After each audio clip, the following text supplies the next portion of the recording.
All right, Katerina. Whoops, let me stop the music. No worries. That was wonderful. So good morning, everybody.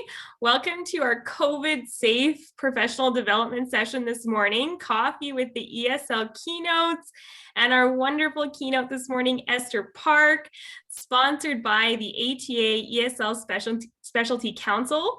My name is Katerina Laser, and I'm the PD Director for Central Alberta with the ATA ESL Council, and we're so pleased to be welcoming you here today. This is the second session of our 4-part webinar series. So if you're interested in checking out the rest of our webinars in the upcoming weeks, we encourage you to check out the SCED website, the ESLC2021.sced.com. It's the same place that you registered for this session this morning. Just a quick little blurb about our council. The ATA ESL Council promotes best practices in education for K-12 ESL students, educators, and community through advocacy, inquiry, and communication, so that students from diverse cultural and linguistic backgrounds achieve their academic potential and become engaged citizens. So if you are an Alberta teacher, we just want to encourage you to sign up for our council, as each ATA member is eligible for that free specialty council. If you are interested in joining us, you can just Google ATA Specialist Council memberships to have some instructions on how you can sign up. We also encourage you this morning to follow us on social media. I know Esther has her socials at the bottom of her screen there. But if you would like to hashtag Alberta ESL or connect with us on Instagram and Twitter at ATA_ESL, I will put those in the chat once I stop talking. But we do encourage you to tweet along with us and share your journey this morning, your learning. Before I introduce Esther, I just want to go over a few housekeeping things. So this morning, if you do have any questions, we encourage you to talk in the chat. You're also able to use the Q&A option at the bottom of your screen, and Esther will try and do our best to answer the questions throughout the webinar. If there is time at the end, we're hoping to have some time for question and answers, but for whatever reason, if there isn't time, then Esther has very gladly agreed to answer all the questions that you have, and we'll be sending the responses in an email after the session this morning. She's also very graciously agreed to give us her slide deck. So you will be getting a copy of that after. I believe she might be giving us a link also. So that's something that you can look forward to afterwards. And at the end of our webinar, we are going to be giving away 5 fresh bags of coffee beans from a local artisan coffee specialty roaster in Edmonton. So if you stay till the end, then you could be eligible to win that little door prize, and hopefully you can enjoy a fresh cup of coffee with some of Esther's resources after this session. So with coffee in hand, I know I have my tea. Let's get started. So Esther Park is a former high school teacher of ELs and an adjunct online instructor training up future teachers of ELs, and an instructional designer creating learning experiences and course content for K-12 and adult learners. Esther's passion is to empower all learners to reach their full potential through innovative digital content, technology integration, and active learning. So without further ado, let's welcome Esther. Thank you, Katerina. That's such a fancy intro. All right, welcome everyone. We have some questions about video and sound not working properly. Are you able to hear me okay? You type in the chat. And also, please make sure, perfect, thank you. All right, good to go. All right, so welcome everyone. It's such an honor and privilege just for me to be here, spending this beautiful Saturday morning, sipping my coffee. I know some of you are drinking orange juice, that's totally fine. And I love meeting new educator friends here and talking about what we love the most, how to help our ELs, our multilinguals grow and thrive. So my name is Esther Park, and I am saying my greetings from the Metro Washington, D.C. area. I'm drinking my non-fat milk latte with 2 pumps of hazelnut syrup. And I see a lot of teacher friends all the way from, I think I saw California educator here. I saw a lot of Canadian educators, of course. And also we have some teachers from all over, the world. All right. So it's so good to see you all. Thank you again for joining me today and learning with me. So my session today is titled Using Technology to Help ELs Swirl and Soar. So today I'll be sharing some practical ideas and strategies and activities using technology and different digital scaffolds to help students swirl, which means to use the 4 language domains, helping students to read and write and speak and listen. Whether some of you, I know you are fully virtual still, some of you are hybrid, concurrent teaching, or face-to-face, whether you are in any type of digital landscape, I hope you'll be able to apply some of the ideas that I share today. And my goal is to empower you with some of these tools and resources that are super easy to implement right away in your own classroom. So hopefully my session will sow a teeny tiny seed in your mind so that you can be inspired and you can create even more awesome and amazing instructional resources and tasks with the tools and tech tips that I shared today. All right. So before we start, here on my screen is a list of my personal top tech tools that I use the most when I was in the classroom. And they are, of course, Google Jamboard, Google Slides, Motes and Jiffy extensions, wordwall.net, and Immersive Reader. Because I taught ESL students and some newcomers and SLIFE students with limited or interrupted formal education, I would select very few tech tools and hone in using it so that my students are not overwhelmed by all the tech choices. There are so many amazing technology tools out there that help students integrate the 4 language skills and soar, like Flipgrid, Book Creator app, Seesaw, and all these amazing things and whatnot.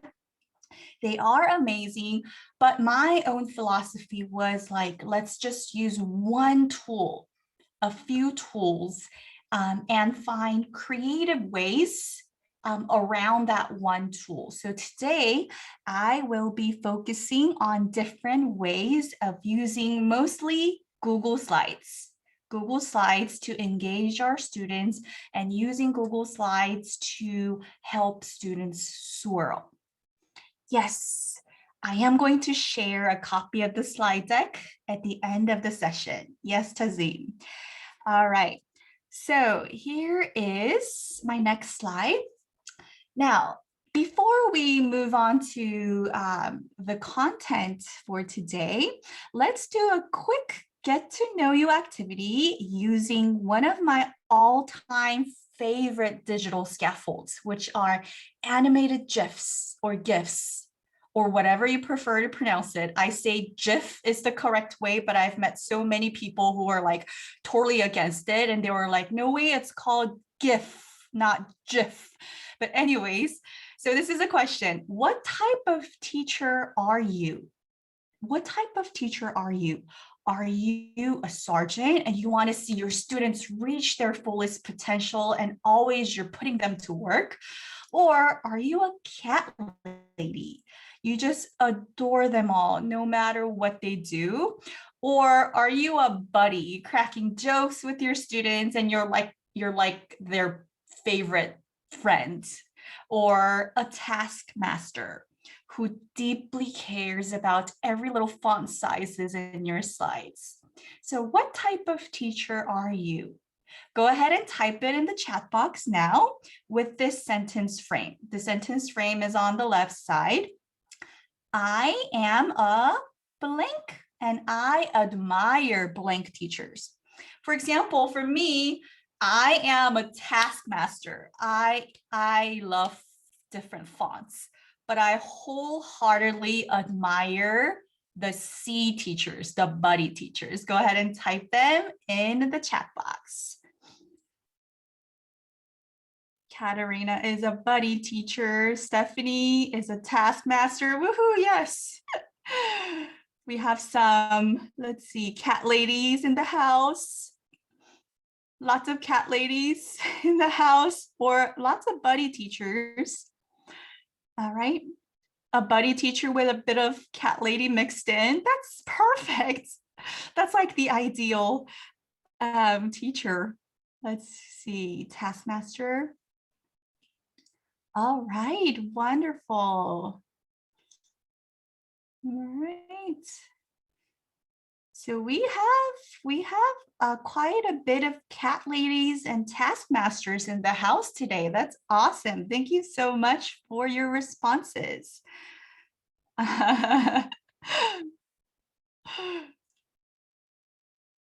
A lot of people admire Katarina. Yes. Yeah, I just admire all these buddy teachers who always, get along with their students so well, and they're like so hipster friends. I mean, hipster teachers. All right, wonderful. Okay, so we're gonna move on. So just like how every teacher brings our own unique colors and our personality to our own classroom and to our own teaching styles, our multilingual learners also bring different colors to their own learning experiences. So as we all know, every child has different learning preferences and the way that they learn. So I know that some learn by speaking or writing, right? And taking notes. We call that productive skills. And others, they read best by reading, or they're visual learners, or some learn best by listening, right? So this is why consistent use of these productive and receptive skills, or swirling, is so important, not only in a language classroom, not only in an ESL classroom, but in every classroom. So I put together 6 reasons why we should help our students swirl every single day, and why these 4 skills should be used in tandem. So why? 6 reasons to help students swirl. 1, of course, they are the cornerstones of language acquisition. Second reason is giving students more opportunities to speak and listen to each other promotes positive emotions and helps students acquire BICS. If you remember from your teacher grad school courses, BICS, do you guys remember that? BICS is the basic interpersonal communication skills. It's like the language skills that they need for basic social interaction, right?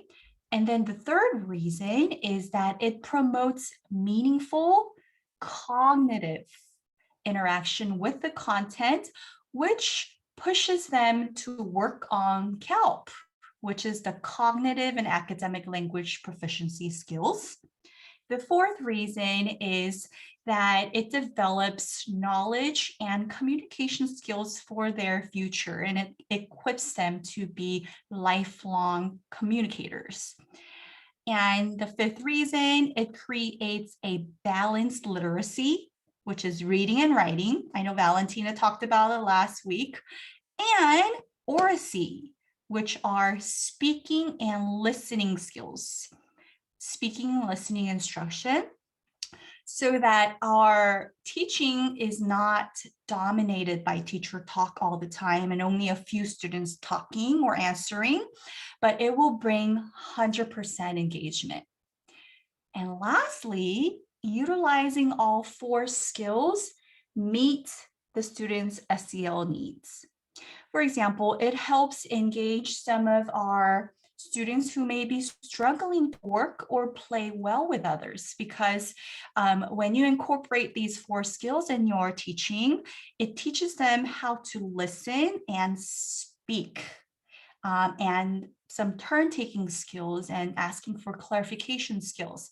And this will really boost their interpersonal skills, self-confidence, self-advocacy, and empathy towards one another. All right. Okay, so how do we help our multilingual students swirl, speak, write, read, and listen into learning and soar? What I mean by soar is how do we push them to grow, right? Grow into content mastery. Now look at this awesome image that I borrowed from Edutopia, and think about your own definition of scaffolds. So think about it for a minute and let this image sink in a little bit. Now, what do you notice from this picture? What do you notice? And how does this image support your definition of scaffolding, right? What are instructional scaffolds? Now, right now, please go ahead and type it in the chat box and go ahead and share with us your wisdom and your insight. What do you notice in this image? What do you wonder? Or how does this image support your definition of scaffolding? So what are some things that you notice from this image that really helps you make a connection? Right, Philomena, that's right. The ladders are the way up to the next level. It is a temporary support for students to enable them to build up to where they want. Each person is working towards the same goal, linking from one level to one another. They're different scaffolds. Yes, they're different scaffolds throughout the learning. Every person has a task. They're working together to build something. Teamwork. And it's a foundation in specific skills. The scaffolds are assisting the workers. Perfect. Scaffolds help us build, but they are removed once the structure is solid and complete. Oh, by the way, please make sure that you are sending the chat to panelists and all attendees. I noticed that some of you are sending the chat to the panelist only. Would you copy and paste that so that it goes into all attendees so that we can learn from your amazing insight? Perfect. All right. So as you can see, all of these workers are working and improving, but notice they are all using different tools, right? They're using different tools to build their own building together, right? They're all doing different things at different times. But again, their goal is the same. What is their goal? They're building up the structure together, right? Yes, Ashley, ladders tell me that there's room to go up and down when needed. That's an excellent insight. Thank you. Yes, wonderful. All right. So as we all know, and as we are already familiar with, scaffold is a metaphor that we use for providing a supporting structure, like a lot of you mentioned, so that the student can be proficient and gain access to the content, right? It is just giving, it's a way to give all students equal access to content. Now, these scaffolds are different means of helping our students reach the content area. And like I think some of you mentioned, they are meant to be removed once their building is complete. So this means some students will need heavy tools and some students will need lighter tools. And some students don't even need the tools at all because they are already up there, right? So it is fluid, yes. And today I want to share two different forms of scaffolds. And the first form of scaffold is digital scaffold to access learning. Now, there are so many technology tools and resources we can use, in that if we leverage these digital resources, they all have the power to help all learners soar and reach the top of this building. And it is really important that we empower our students to teach them, and we teach them how to use these digital scaffolds so that they can use them on their own and they can choose what works best for them. And I'm going to be sharing some of these digital scaffolds. And that's one of the reasons why there is a subtitle in Spanish on the bottom of my screen, just to give you an example, a real life example of how digital scaffolds work. The second form of scaffold is the instructional scaffold that we use in our lesson preparation and in our lesson delivery. Now, these are scaffolds and strategies that we can use to intentionally and purposefully help students speak and write and read and listen to reach the content area. So I'm going to be sharing some ideas and different ways to scaffold your instruction and tools that will help students access learning today. All right. So digital scaffolds. These are some digital scaffolding tools that we can use to support the 4 skills. Now, I'm going to pick 3 digital tools in particular today, which are PowerPoint, Microsoft PowerPoint Subtitle, which is the feature that I'm using right now, and then Google Pronunciation Search, and Learning Chocolate site for vocabulary practice.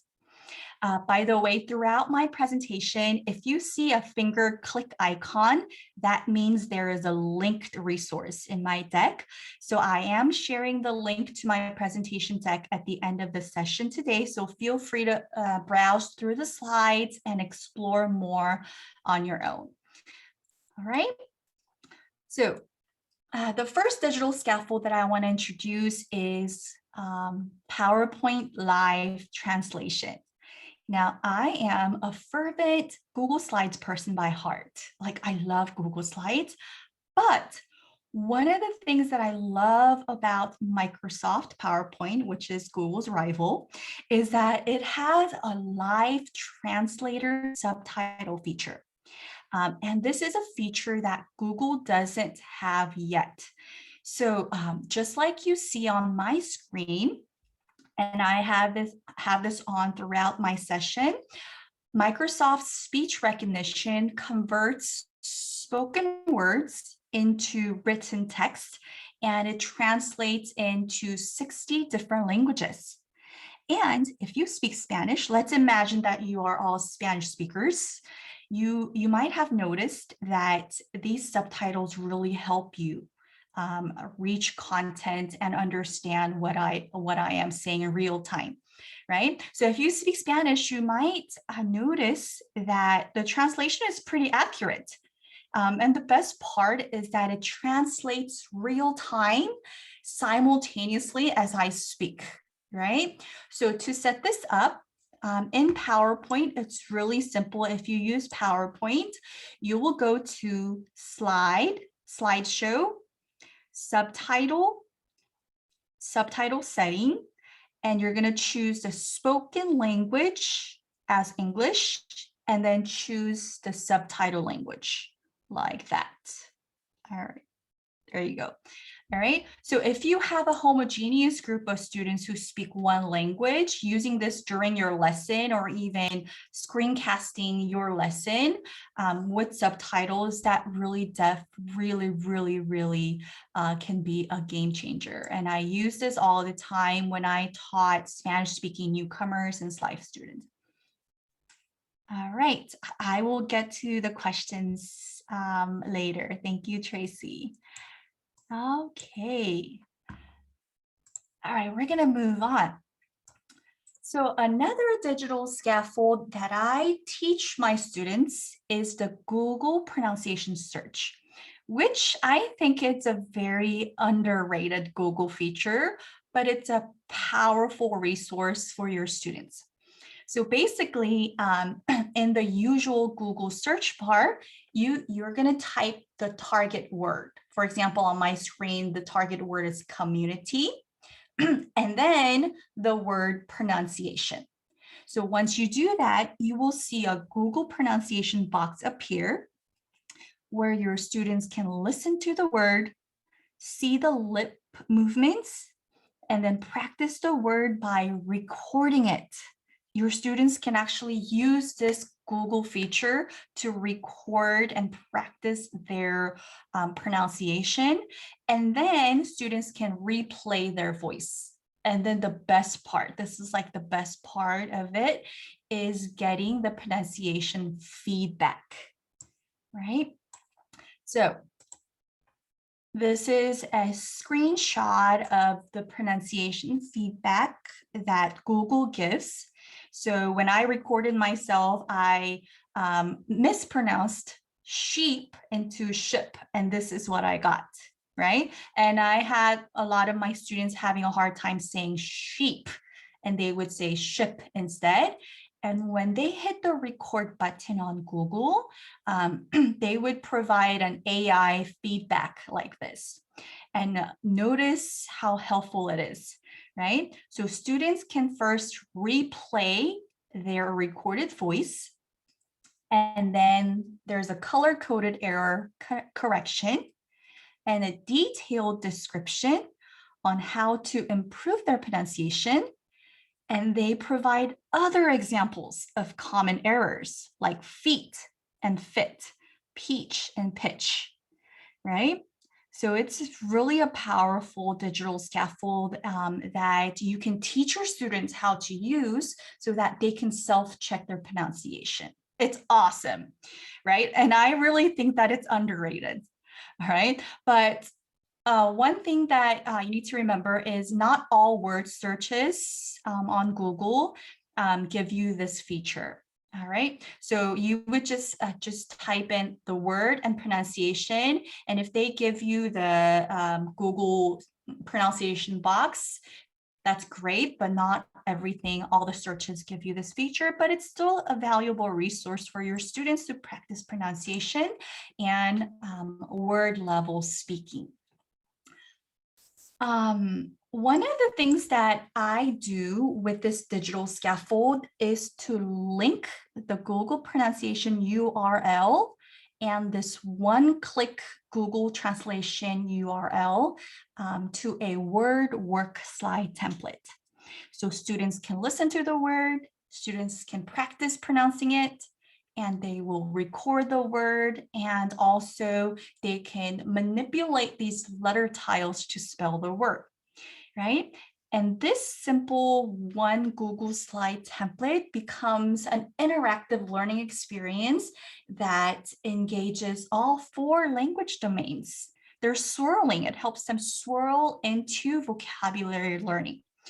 Now, I linked a copy of this interactive word work template in my presentation deck. So later on after the session, feel free to click the bottom of the slide here and get a copy. So it's on the bottom right-hand side here. Once you get the deck, feel free to make a copy and try it on your own. All right. Another resource that I want to share is this website called learningchocolate.com. This is also one of my favorite, and it is a free vocabulary learning platform, which I think it's perfect for if you teach newcomers or younger learners. This website, you will be amazed when I show you this website. I mean, it's not fancy, but it does its job really well. And this can be a perfect self-learning resource for your students who want to practice vocabulary. I'm going to quickly show you the website on my screen so that you can get a better idea of it. Whoops. All right, so you're going to go to learningchocolate.com. All right, so this is the website. Again, it's not super fancy, but it does its job so well. So if you look at category, there's a bunch of different categories of all of these different sets of vocabulary. Let's say I want to learn about animals and look at all of these. And you would click on animal body parts. And then it has all the labels with image prompts. You can hear it. Scales, leg, fangs, And then there are mane, activities that your students can do on their own. So for example, match, oops, paw. So they would drag this to the written text. paw, All right, so that's for letter sound correspondence. And then match, so mouth, where's the mouth? Where's the mouth? All right, so they can drag the word. I'm just dragging whatever. And then there's other dictation. So they would just listen to it. eye, And then type. And then so forth. It's an amazing, amazing website that I really suggest definitely to check out later on your own. So it's called learningchocolate.com. All right. All right, I'm going to move back. Here you go. Okay, so those were digital scaffolds, some of the tools that you can teach your students to use on their own. Now, let me talk about the second type of scaffold, which I want to term it as instructional scaffolds. These are tools, structures, and strategies that you can incorporate in your lesson plan to help students swirl and soar to content knowledge during your instruction. Now, I have listed instructional scaffolds and strategies here on my screen that help target 4 skills. For example, like sketch and tell and dual coding, discussion prompts, and all that.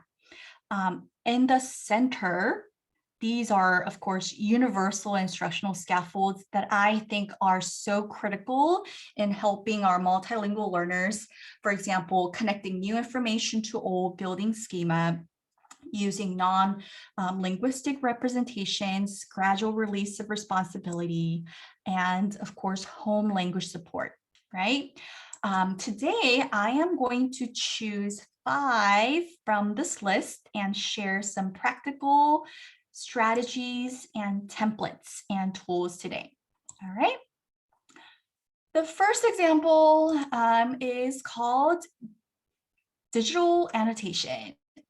So this is the first resource that that I find helpful in helping students read and write using digital tools, Google Slides.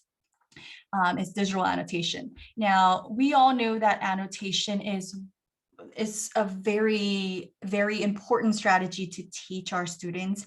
And it is actually one of the first reading strategies that I teach my students to help make reading and thinking visible.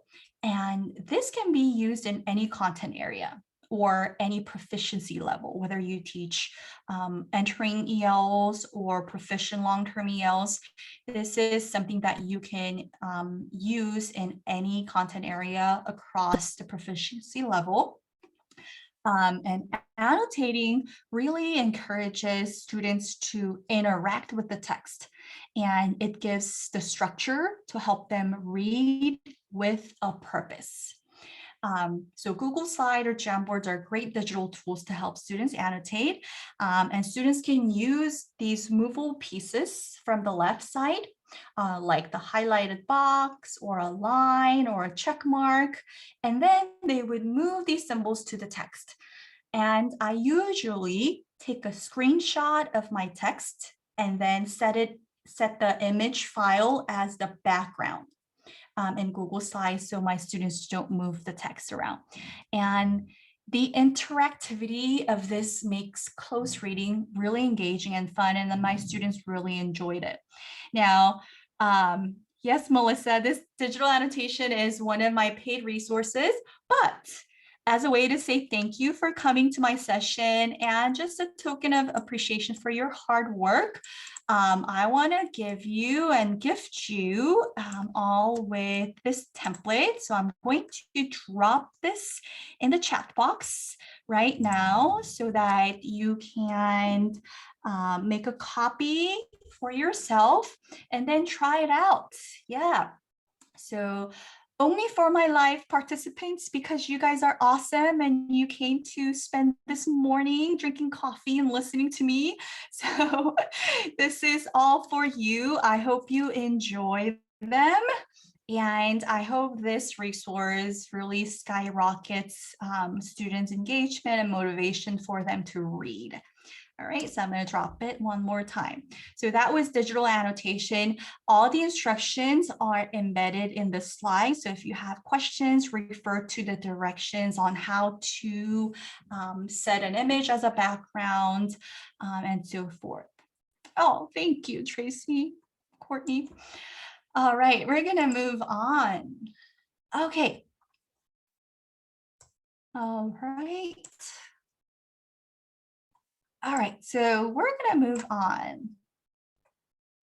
So now let me talk about a few strategies to encourage student talk, academic conversation. So when I design academic conversation tasks, I always tell myself that the speaking tasks that I provide students shouldn't just encourage talk. It shouldn't just encourage them to talk, but to almost require them to talk. It has to be a required task, right? So for example, let's say you do think, pair, and share type of task using this picture prompt, right? So let's imagine that you do like a partner share using this picture prompt. I love think, pair, and share, but it only encourages students to talk about the picture, right? So students will say, I see two butterflies, or they would say a red ladybug is resting on the tree, right? So it would encourage them to talk, which is great, but it doesn't require them to talk, right? So here's a little twist, a little twist you can make to require talk, right? So kind of like a spot the difference task. So now partner 1 and 2 have images with very subtle but obvious differences. And their task will be to find out the differences through their talk, through their discourse, without showing each other their pictures. Now, talk is not, but is almost required, right? For example, partner 2 will say, the blue butterfly has 6 legs. How many legs does your blue butterfly have? You cannot really see here, but I erased 1 leg from the blue butterfly to add that required talking point. And this can also engage in content rich task, and they can talk about like, do butterflies have 5 or 6 legs, and so forth. So making 2 different images online is pretty simple. I mean, if you have a photocopies of 2 images, it's really simple. You just draw something on it and make a copy, or you can use one image prompt that you already have that's related to the unit, the content area that you teach, and then use a draw tab feature in PowerPoint or any drawing tool to erase certain parts and copy and paste extra images to the existing picture and create another image version. It's really simple. And throughout this task, you can teach your students how to ask questions, ask for clarification using all these sentence stems. And really, information gap strategy can level up your partner speaking tasks and make it really fun and engaging. And it has that cognitive inquiry, like they want to find out what's missing.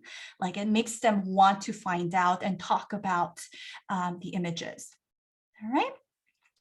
And also, if you want to engage writing to it, you can also add a follow-up writing task of compare and contrast writing and have them write the differences and similarities after their conversation. Here's another example of an information gap where now reading skill is added. If you look at sentence 1 for partner 2 version, it says, Thanksgiving is my favorite blank. Now partner 2 will start reading and then partner 1 listens. Now partner 1 on his slide has that missing word, which is the word holiday, right? So using the context clues around the word and asking questions to their partner, partner 2 has to figure out the word. And in this process, you can provide question stems to help students clarify, like, can you repeat that or confirm or to elaborate? So all these question stem scaffolds can be added to make their conversation content and language rich. By the way, you have to remind your students not to just give out the answers, which really defeats the whole purpose of reading for meaning and information gap. All right. Here is another example of information gap that I use, especially with my newcomers. Every single year I do this to teach school supply vocabulary. For example, partner A will ask, how many glue sticks do you have?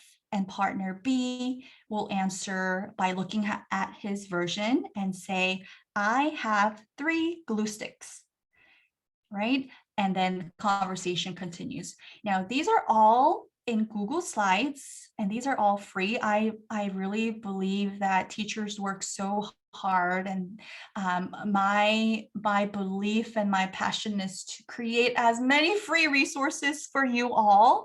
So all of these templates are linked in my handouts, which I will share at the end of my session.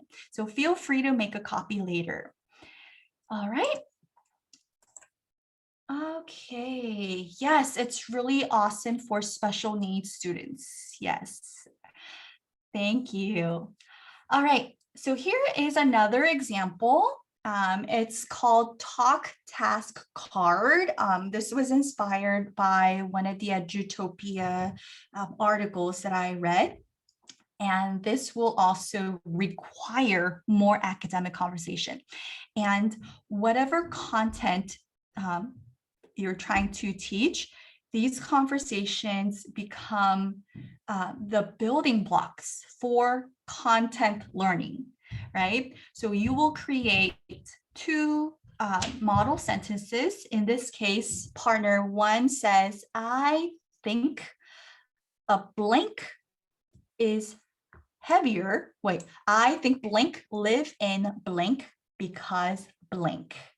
Right? And then partner 2 will say, I agree, I disagree with you because. And then on the left side, there are 6 choices that students can look at. It's a good image scaffold. Word banks are really important for our learners. And then students can choose and plug that into their sentence stems and sentence frames. All right.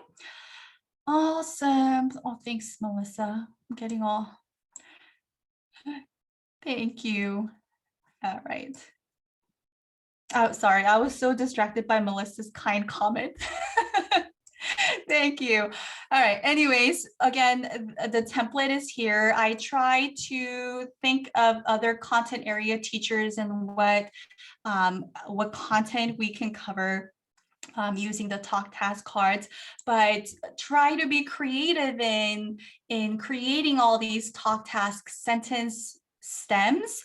And these are really, really awesome tools for you and for your students to reach content mastery. Oh, here's another one. So here's another one on my screen. I think an apple is lighter than an elephant because. So the conversation flows depending on what type of answer options you give and what type of sentence frames you provide your students. All right. Now, let's move on. Let me see, how am I doing on time? All right, so I am, all right, so here's another instructional scaffolds that you can use to help content vocabulary. Is using virtual word wall. Now, this was originally inspired by Ready, Set, Co-Teach, who are like excellent teachers on Twitter. If you don't follow them, please follow them. And I always say that vocabulary is the money, the currency of the classroom. And each explicit teaching of the word is super valuable for our students to become rich in language. And we all want our students to become language rich, right? And we all know that the importance of using multiple representation to make vocabulary concepts comprehensible and using realia and images. These are so important. So this virtual word wall can be used as a streamlined anchor chart for all the vocabulary that your class learns throughout the school year. You can group them by different topics, or you can group them by high frequency words or similar sound patterns to really help students see the patterns and relationship in words. And one soaring tip that I added in my slide is to co-construct this word wall with your students to make this like an interactive experience by adding all of your students as editors. Yes, Sarah, it's Ready, Set, Co-Teach. Yeah, it's on my screen as well. Thank you, Katerina. All right. So that was virtual word wall. And then here is an upgraded version of the virtual word wall where students can record their own audio. Now, a tech tip that I really, really strongly recommend is the Mote Chrome extension. Mote, M-O-T-E, Chrome extension to insert your audio directly to slides. Now, here's a screenshot of how this works, and look how simple it is to insert audio to slides. If you haven't tried Mote, you're totally missing out. This is like a total game changer. So I have linked the tutorial on how to download Mote into your browser. So once you download the Mote extension to your Chrome browser, you will see a purple Mote button appear next to present button on slides.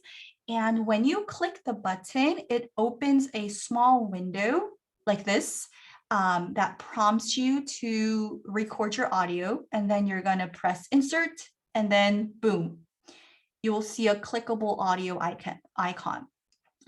Now, you will get teacher extra credit if you teach your students to set up a Mote account. I know that some districts blocked this Chrome extension. I don't understand why, but some districts have this blocked. But if you have access, if your students can access Mote for Chrome, you can teach them, walk them through the process of inserting audio to slides. And this is going to open up doors to endless possibilities to help students swirl. And guess what? If students can record directly to slides, they don't have to go to an external tab or external site like Flipgrid for speaking practice. They can all do this in Google Slides. And I really think simplifying it and streamlining tech tools for your students, it's going to be really helpful for our multilingual students. Yes, Mote is amazing. So students can hear you modeling the word by clicking the icon on the left, and using Mote, students can record it and then drag the icon to the recorded box on the right? So game changer, it really promotes that swirling into just one single slide. Here's a spin-off idea. You can even do a read aloud relay, a read aloud marathon, or I call it read aloud relay, which is a really simple way to gamify reading a text, kind of like a digital popcorn reading. And this is best done asynchronously. So from my experience, it's best if done asynchronously as a homework assignment.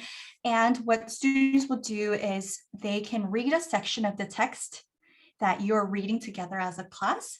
Let's say reader 1 starts reading the text and reader 1 records it for like 3 minutes, and then they will insert their audio. And then the next student who logs into the slide, reader 2, will listen to the last audio inserted and continue reading the next section, and so forth. Now, this is really great because each reader has to listen to another person reading and then follow along the text to figure out where he left off. And providing this opportunity to practice reading aloud really helps reading fluency. So I added a template as well, and I added more boxes if you want to try this as a whole class read aloud marathon. All right, moving on to visual scaffolds. So we've been talking about digital scaffolds, instructional scaffolds, and different types of scaffolds to help students swirl, speak, right, listen, and read. And I'm going to talk about animated GIFs. We all know how important visual scaffolds are, like images or realia and non-linguistic representations, and how they help make content comprehensible.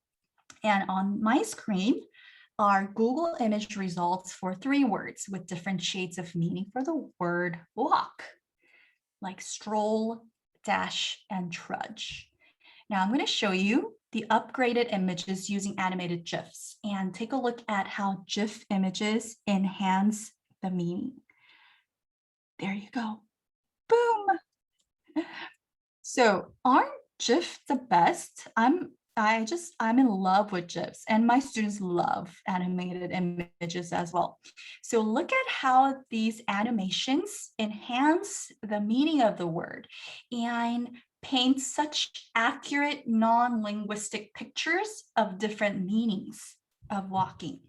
Now, these GIFs are like the midway between an image and a video, and they do wonders. They are magical, not only for comprehension, but capturing students' attention and increasing motivation, right? Yes, and Melissa, the extension makes life so much easier. Exactly. This is how I get all of my GIFs. It's super easy. It's called Jiffy extension, like Melissa mentioned. Jiffy extension is another golden Google extension that you must download in your browser, and something that I use every single day.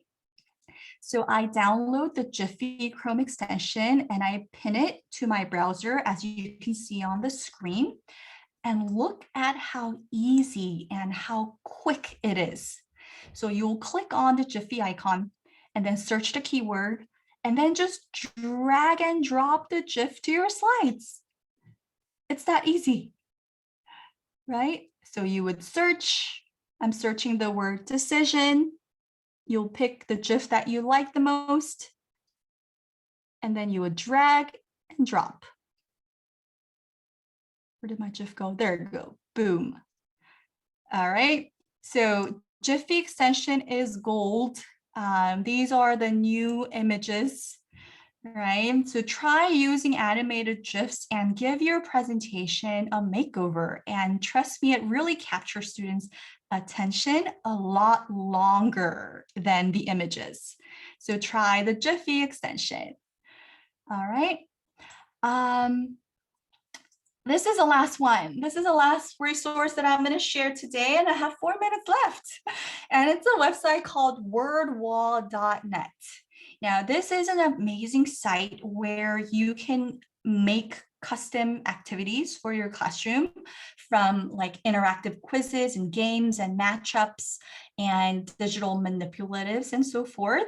And it's like the coolest thing. And I would say from my top like 8 tech tools, this made it to my top 8. Now they give you 5 activities with their free account. And I always suggest my teachers just delete the activities as you go. You don't have to pay and upgrade your account. So 5 activities for free. And one soaring tip that I want to suggest is to just search ESL or your any content area keyword in their community public activity. And they have tons of no prep ready-made templates. All right. You know what? This doesn't take a lot of bandwidth. Yeah, when I used it in my own classroom, it really didn't take a lot of bandwidth. It takes less bandwidth than Google Slides, I would say. All right, I'm going to quickly share this amazing website and show you how many ready-made free, I love free stuff, free things that you can find in wordwall.net. So this is wordwall.net. This is their main page. You go to community, and then I'm just going to search ESL. And these are all made by fellow educators. Let's see. So these are all different types of things. If you're teaching phonics, this is a good one. All right, it's loading. Girl. Click that, bird. So these are some examples. Right? And then going back, there's other examples that you can use. And their wheels are really cool. It is great for asynchronous assignment. Yes, it is awesome. And they have this Pac-Man inspired game, which my students love.